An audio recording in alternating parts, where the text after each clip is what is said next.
오늘은 우리 몸의 작은 부분이지만 건강에 아주 중요한 신호를 보내는 손톱과 발톱에 대해 이야기해보려고 해요. 어떠세요? 평소에 손톱, 발톱 유심히 보셨나요? 별 생각 없이 그냥 자르고 다듬기만 하셨다면 오늘 제 이야기를 들으시면 깜짝 놀라실 거예요. 손톱과 발톱이 우리 몸의 건강 상태를 알려주는 정말 기특한 존재들이거든요. 마치 비밀스러운 건강 일기장 같다고나 할까요? 우리의 손톱과 발톱은 단순한 신체 부위가 아니라 우리 몸 내부에서 어떤 변화가 일어나고 있는지를 외부로 드러내는 일종의 미니 건강 모니터와 같습니다. 평소에는 그저 미용의 대상으로만 여겨지기도 하지만 사실은 우리 몸의 아주 정직한 대변인 역할을 하고 있다는 점 흥미롭지 않나요? 생각해보면 손톱과 발톱은 매일 보잖아요. 매일매일 우리의 눈에 띄는 부분이지만 대부분의 사람들은 손톱이나 발톱에 어떤 변화가 생겨도 그냥 좀 이상하네 하고 대수롭지 않게 넘기기 일쑤입니다. 어쩌면 그 변화가 너무 미묘해서 알아채지 못하는 경우도 많죠. 하지만 여러분, 손톱과 발톱의 아주 사소한 변화 하나하나에도 우리 몸이 우리에게 보내는 중요한 메시지가 숨어 있을 수 있다는 사실. 지금부터 제가 그 비밀스러운 신호들을 하나하나 파헤쳐 드릴게요. 절대 놓치지 마세요. 이 정보들이 여러분의 건강한 삶에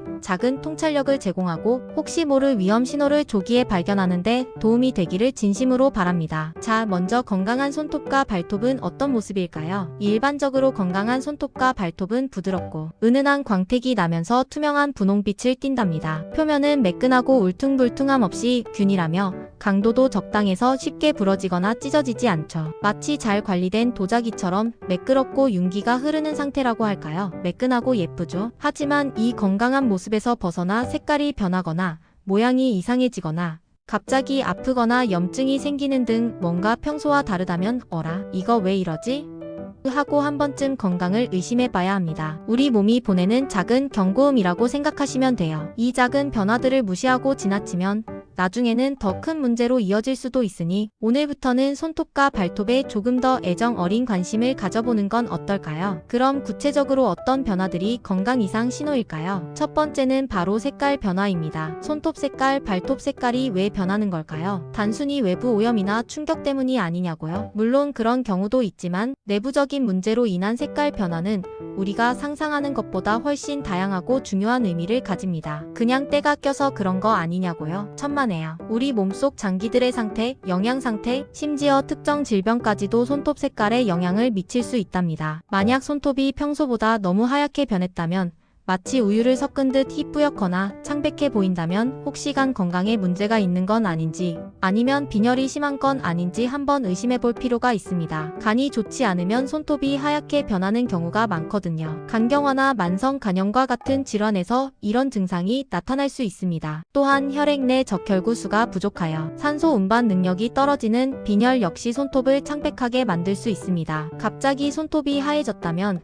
병원에 가서 혈액 검사와 간 기능 검사 등 정밀 검진을 받아보는 게 좋겠죠. 단순한 피로감이나 컨디션 난조로 넘기지 마시고 정확한 원인을 찾아보는 것이 중요합니다. 이번엔 파란색입니다. 손톱이 푸른빛을 띠고 있다면 이건 좀 심각할 수 있어요. 우리 몸의 산소 공급이 원활하지 않다는 강력한 신호일 수 있기 때문입니다. 폐 이상이나 기관지 질환을 의심해봐야 합니다. 만성 폐쇄성 폐질환 COPD, 천식, 기관지염 등 폐 기능이 저하되면 혈액 내 산소 포화도가 떨어지고 이로 인해 손톱 끝까지 혈액이 충분히 공급되지 못해 푸르게 변할 수 있습니다. 심장 질환 역시 손톱을 푸르게 만들 수 있는 원인이 됩니다. 숨쉬기가 불편하거나 기침이 잦고 평소보다 쉽게 숨이 찬다면 손톱 색깔과 함께 꼭 병원을 찾아가세요. 이런 증상을 동반하는 푸른 손톱은 응급 상황일 수도 있으니 즉시 의료기관을 방문하는 것이 좋습니다. 초록색 손톱은 어떠세요? 보통 푸른색이나 노란색은 들어봤어도 초록색은 좀 생소하실 텐데요.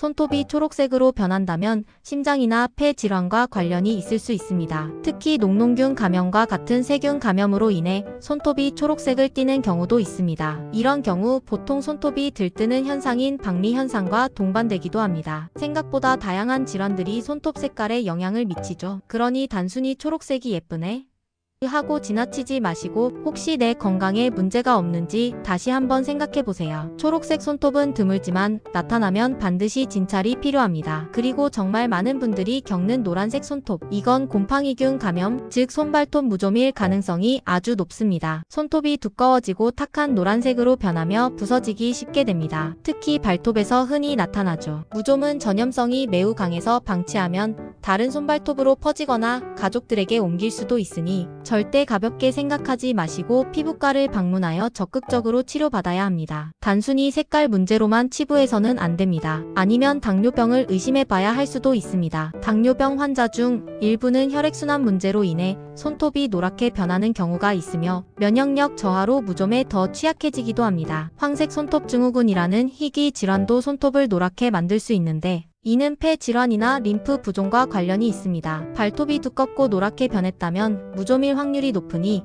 절대 방치하지 말고 꼭 치료받으세요. 무좀은 전염성도 강해서 가족 중 감염자가 있다면 수건, 양말 등을 분리해서 사용해야 한답니다. 손톱에 흰 반점이 생긴 적 있으신가요? 어렸을 때 손톱에 흰 점이 생기면 거짓말을 했기 때문이라는 우스갯소리도 있었죠. 하지만 실제로는 영양 섭취, 특히 미네랄 섭취가 부족할 때 나타날 수 있습니다. 아연, 칼슘 등의 미네랄이 부족할 때 이런 흰 반점이 생길 수 있으며 단백질 결핍이나 가벼운 외상으로 인해 손톱이 자라면서 생긴 흔적일 수도 있습니다. 혹시 요즘 식사를 너무 대충 하거나 편식을 많이 하셨다면 영양 상태를 점검해 보세요. 우리 몸에 필요한 영양소가 제대로 공급되지 않고 있다는 신호일 수 있습니다. 균형 잡힌 식단과 충분한 영양 섭취가 중요하겠죠. 가장 무서운 신호 중 하나, 손톱에 검은색 선이 보인다면요. 단순히 피멍인가 싶을 수도 있지만 만약 이 검은 줄이 큐티클에서 손톱 끝까지 쭉 이어져 있다면 이건 정말 심각한 문제일 수 있습니다. 피부암의 일종인 흑색종일 가능성이 있기 때문입니다. 흑색종은 멜라닌 색소를 만드는 세포에 이상이 생겨 발생하는 악성 종양으로 손발톱 밑에서 발생하면 손발톱을 따라 세로로 검은 줄이 생기게 됩니다. 조기에 발견하지 못하면 다른 장기로 전이될 수 있고 심한 경우 손발가락을 절단해야 할 수도 있는 아주 위험한 질환이에요. 모든 검은 줄이 흑색종은 아니지만 줄의 폭이 넓어지거나 색깔이 진해지거나 비대칭적으로 변한다면 반드시 피부과 전문의에게 진찰을 받아보셔야 합니다. 그러니 절대 가볍게 넘기지 마시고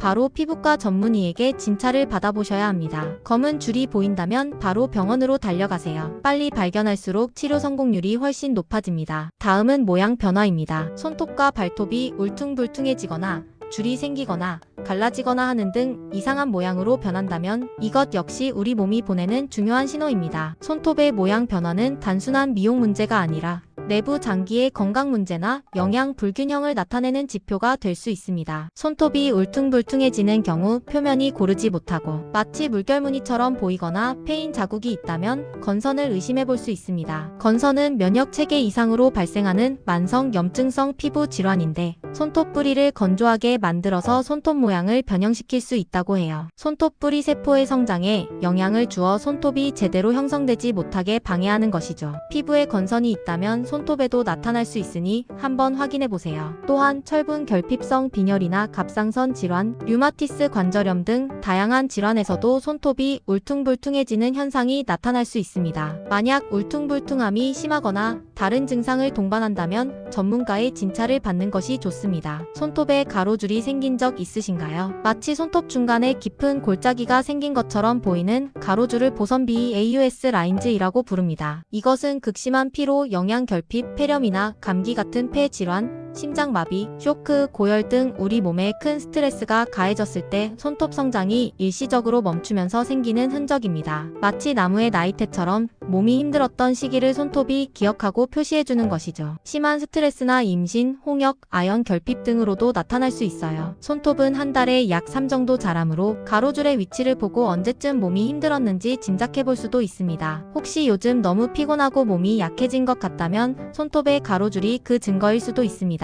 좀 쉬어주라는 몸의 메시지죠. 이런 가로줄이 여러 손톱에 걸쳐 동시에 나타난다면 전신 질환의 가능성을 염두에 두어야 합니다. 반대로 손톱에 세로줄이 생겼다면요. 나이가 들면 자연스럽게 생기는 노화 현상 중 하나이기도 하지만 만성적인 순환계 이상, 염증성 질병, 알코올 중독, 동상 등과 관련이 있을 수 있습니다. 혈액순환이 원활하지 않거나 영양분 공급이 제대로 이루어지지 않을 때 손톱의 성장이 불균형해져서 세로줄이 생길 수 있습니다. 특히 손톱의 뿌리 부분에 문제가 생겼을 때 나타나기 쉽습니다. 근육 위축 시에도 나타날 수 있고 무리한 운동이나 편식 또한 원인이 될 수 있다고 합니다. 건강한 손톱은 매끈하지만 세로줄이 짙고 깊게 여러 개 나타난다면 한 번쯤 의심해 볼 필요가 있습니다. 하지만 대부분의 때문에 세로 줄은 걱정할 정도는 아니며 보습 관리를 잘 해주면 개선될 수도 있습니다. 손톱이 갈라지거나 부스러지는 현상도 흔하게 볼 수 있는데요. 이것은 손톱의 수분 함량이 부족하거나 영양 상태가 좋지 않을 때 주로 나타납니다. 혈액순환이 원활하지 못하거나 영양 상태가 좋지 못할 경우 나타날 수 있습니다. 특히 건조하고 추운 겨울철에 더 심해지죠. 손톱은 케라틴이라는 단백질로 이루어져 있는데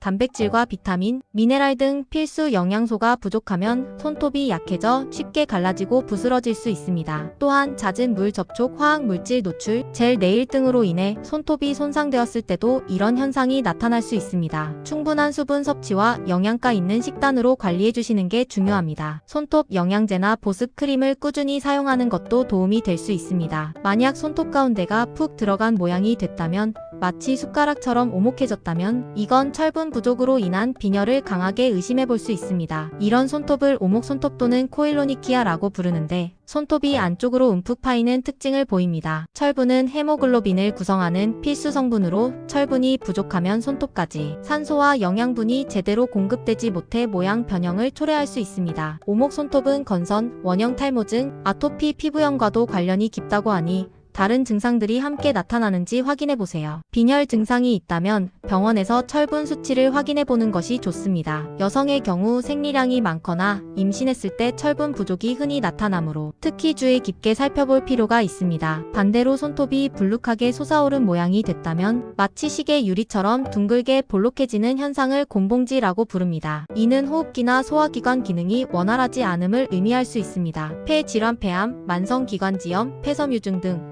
심장질환, 선천성 심장병 등 간질환, 크론병과 같은 만성소화기 질환 등 다양한 심각한 질병과 관련이 있을 수 있습니다. 손가락 끝이 곤봉처럼 뭉툭해지는 형태를 띠기도 하며 발톱에서도 나타날 수 있습니다. 곤봉지가 발견되었다면 지체 없이 병원을 방문하여 정밀 검사를 받아보는 것이 중요합니다. 손톱이 손톱바닥에서부터 들뜨는 현상, 즉 손톱박리도 주의해야 합니다. 손톱박리는 손톱이 손톱바닥과 꽉 붙어있지 못하고 분리되는 현상으로 그 틈으로 세균이나 곰팡이가 들어가 감염될 위험이 커집니다. 건선, 편평태선, 아토피 피부염과 같은 피부 질환이 있을 때도 자주 나타나는 현상입니다. 또한 갑상선 기능 항진증과 같은 내분비 질환, 특정 약물 복용, 과도한 외부 자극, 잦은 물 접촉, 화학 물질 노출, 손톱 다듬기 등으로 인해 발생하기도 합니다. 들뜬 손톱은 절대 억지로 떼어내지 마시고 청결하게 관리하면서 병원에 가서 진찰을 받아보는 것이 좋습니다. 감염이 진행되면 통증과 염증이 심해질 수 있으니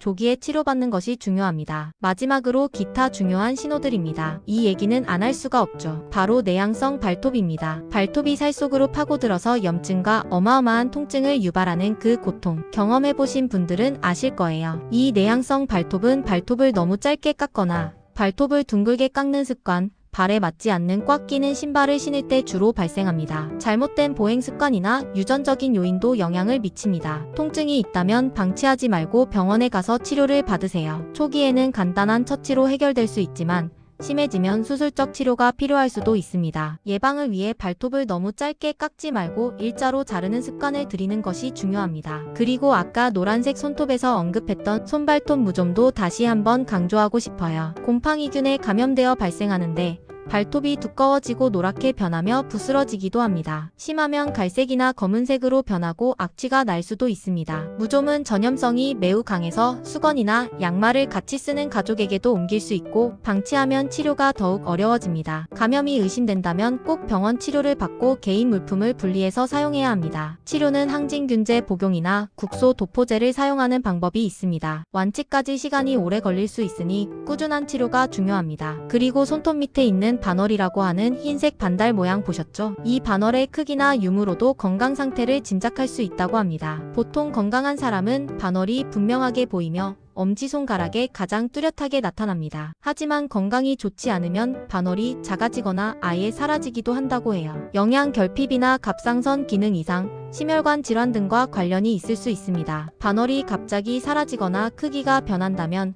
한 번쯤 건강 상태를 점검해 볼 필요가 있습니다. 하지만 너무 맹신하지는 마시고요. 반월은 사람마다 크기나 모양이 다양하고 모든 사람이 반월을 가지고 있는 것은 아니므로 참고 지표로만 활용해야 합니다. 여러분, 이렇게 손톱과 발톱의 변화로 우리 건강 상태를 짐작할 수 있는 여러 가지 신호들을 알아봤습니다. 어떠세요? 생각보다 많은 정보들이 담겨 있었죠? 마치 손톱과 발톱이 우리 몸의 작은 건강 탐정 같다고나 할까요? 우리의 몸은 끊임없이 우리에게 신호를 보내고 있습니다. 다만 우리가 그 신호를 제대로 읽어내지 못했을 뿐이죠. 오늘 이 시간을 통해 여러분이 자신의 몸과 소통하는 방법을 조금이나마 배우셨기를 바랍니다. 하지만 여기서 정말 중요한 주의사항이 있습니다. 손톱과 발톱의 변화가 건강 이상을 짐작하는데 도움은 되지만 절대적인 건강 지표는 아닙니다. 손톱이나 발톱의 변화만으로 나는 어떤 병에 걸렸구나 하고 단정 지어서는 절대 안 됩니다. 예를 들어 손톱이 노랗다고 해서 무조건 당뇨병이나 무좀이라고 단정할 수는 없습니다. 흡연이나 특정 영양제 복용, 염색약 등으로 인해 일시적으로 색깔이 변할 수도 있기 때문입니다. 우리가 몸에 이상 증상이 있다고 느끼거나 손톱 발톱의 변화가 너무 심하고 오랫동안 지속되고 다른 신체 증상들을 동반한다면 반드시 병원을 방문해서 정확한 진단을 받아야 합니다. 자가 진단은 매우 위험할 수 있으며 정확한 의료 진단과 적절한 치료가 필요하다는 점을 잊지 마세요. 손톱 발톱에 이상이 생겼을 때 일반인이 스스로 진단하고 판단하기는 매우 어렵습니다. 괜히 인터넷만 보고 섣불리 자가 진단을 했다가 시기를 놓치는 경우도 있거든요. 예를 들어 흑색종 같은 심각한 질환은 조기 발견이 생존율을 좌우합니다. 하지만 단순한 멍으로 오인하고 방치하다가 병을 키우는 경우가 많습니다. 그러니 의심되는 증상이 있다면 주저하지 마시고 꼭 전문의와 상담하세요. 피부과 전문의, 내과 전문의 등 해당 분야의 의사 선생님이 가장 정확하게 진단해 주실 거예요. 의심되면 바로 전문가에게. 이것이 건강을 지키는 가장 현명한 방법입니다. 오늘 제가 알려드린 정보가 여러분의 건강을 지키는데 작은 도움이 되었기를 바랍니다. 앞으로는 손톱과 발톱을 볼 때마다 내 건강은 괜찮나 하고 한 번쯤 더 생각해보는 계기가 되셨으면 좋겠어요. 우리 몸의 작은 신호에도 귀 기울이는 습관이 건강한 삶을 만드는 첫걸음이 될 수 있답니다. 건강은 건강할 때 지켜야 한다는 말처럼 평소 작은 관심과 꾸준한 관리가 무엇보다 중요합니다. 다음에 더 유익하고 재미있는 정보로 다시 찾아올게요. 그때까지 여러분 모두 건강하게 지내시길 바랍니다. 구독과 좋아요, 알림 설정 잊지 마세요. 감사합니다.